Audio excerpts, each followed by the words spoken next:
If that aircraft goes down, you're in the middle of nowhere potentially.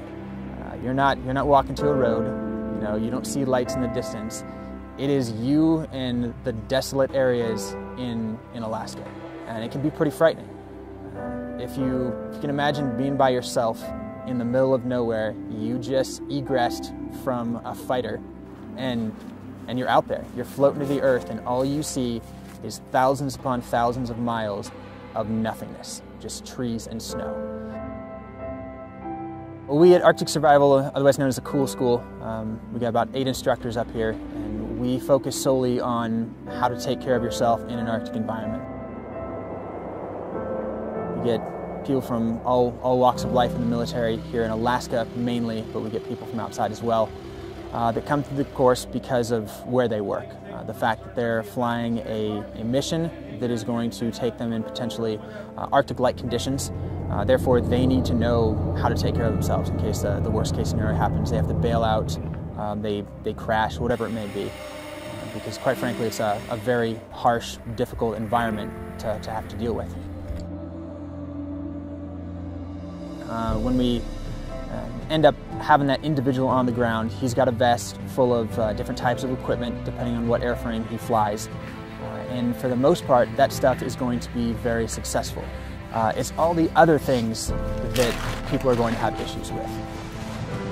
Everything in some way, shape, or form is trying to kill you. If you don't protect yourself, the cold is going to kill you. If you don't drink enough water, which is hard to get, the dehydration is going to kill you. Right? All of these things are constantly fighting against you. Mother Nature does not like you in this situation. And you've got to be a tough person to get through that. You can't let things go. You've got to constantly work, constantly try to better your situation so that those things don't snowball and end up having a negative impact and ultimately causing death in a lot of situations. They're going to fall back on very basic principles. Your shelters are outstanding. You guys did a really good job. And they need to know how to start a fire from scratch. You guys want to think lots of little long and skinny, and then bring it up and then twist my knife, okay? Continue to do that.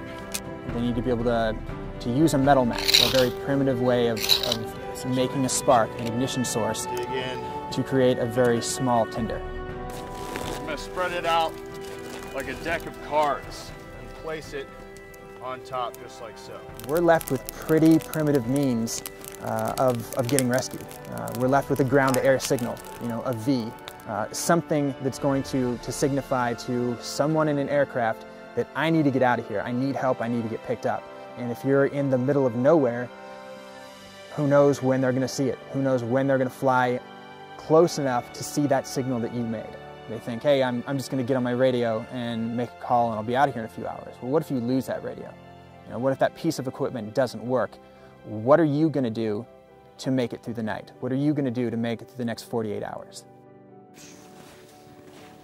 It sucks to be cold. It sucks to be miserable. But the difference between the strong and the weak is those people that push through. It's the people that can still keep going when their feet are cold, can still keep going when they're tired, when they're hungry, when they're thirsty. Those people that push through are going to be the real survivors.